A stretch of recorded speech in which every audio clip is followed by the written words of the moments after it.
नमस्कार दोस्तों, जीविका मंत्रा में आपका स्वागत है। आज हम रवि प्रदोष व्रत की कथा सुनेंगे। ओम नमः शिवाय। प्रदोष व्रत भगवान शंकर को समर्पित होता है। इस दिन भगवान शिव और सूर्य देव की विधि विधान से पूजा की जाती है। रविवार का दिन भगवान सूर्य नारायण को समर्पित होता है। कहते हैं इस दिन व्रत पूजन करने से सूर्य देव की असीम कृपा प्राप्त होती है। माना जाता है कि इस दिन रवि प्रदोष व्रत की कथा सुनने और पढ़ने से मनवांछित फलों की प्राप्ति होती है।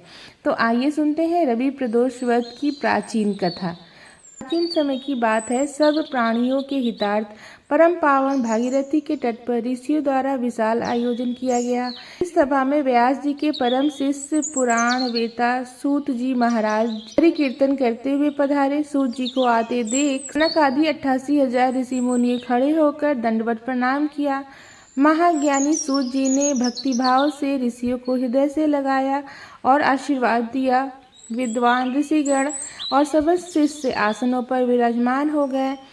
सनक आदि ऋषियों ने पूछा, हे पूज्य, यह बताने का कष्ट करें कि मंगलप्रद और कष्ट निवारक प्रदोष व्रत सबसे पहले किसने किया था और उसे क्या फल प्राप्त हुआ था। श्री सूत जी महाराज बोले, आप सभी शिव के परम भक्त हैं। आपकी भक्ति को देखकर मैं व्रती मनुष्य की कथा कहता हूँ। ध्यान पूर्वक सुने। एक गांव में अति दीन ब्राह्मण निवास करता था। उसकी साध्वी स्त्री प्रदोष व्रत करती थी। उसे एक ही पुत्र रत्न था। एक समय की बात है, वह पुत्र गंगा स्नान के लिए गया। दुर्भाग्यवश मार्ग में चोरों ने उसे घेर लिया और वह कहने लगे कि हम तुम्हें मारेंगे नहीं, तुम अपने पिता के गुप्त धन के बारे में हमें बता दो। बालक दीन भाव से कहने लगा कि बंधुओं, हम अत्यंत दुखी दीन हैं, हमारे पास धन कहाँ है। तब चोरों ने कहा कि तेरी इस पोटली में क्या बंधा है। बालक ने निसंकोच भाव से कहा, मेरी माँ ने मेरे लिए रोटियां दी हैं।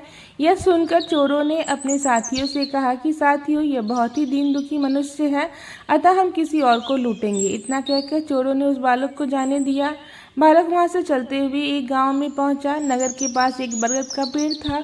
वहां बालक उसी बरगद के पेड़ के नीचे छांव में सो गया। उसी समय उस नगर के सिपाही चोरों को खोजते हुए उस बरगद के वृक्ष के पास पहुंचे और बालक को चोर समझकर बंदी बनाकर राजा के पास ले गए। राजा ने उसे कारावास में बंद करने का आदेश दे दिया। ब्राह्मणी का लड़का जब घर नहीं लौटा तब उसे अपने पुत्र की बड़ी चिंता हुई। अगले दिन प्रदोष व्रत था। ब्राह्मणी ने प्रदोष व्रत किया और भगवान शंकर से मन ही मन अपने पुत्र की कुशलता की प्रार्थना करने लगी। भगवान शंकर ने उस ब्राह्मणी की प्रार्थना स्वीकार कर ली। उसी रात भगवान शंकर ने उस राजा को स्वप्न में आदेश दिया कि वह बालक चोर नहीं है, उसे प्रातःकाल छोड़ दे, अन्यथा तेरा सारा राज्य वैभव नष्ट हो जाएगा। प्रातःकाल राजा ने शिव जी की आज्ञा मानकर उस बालक को कारागार से मुक्त कर दिया।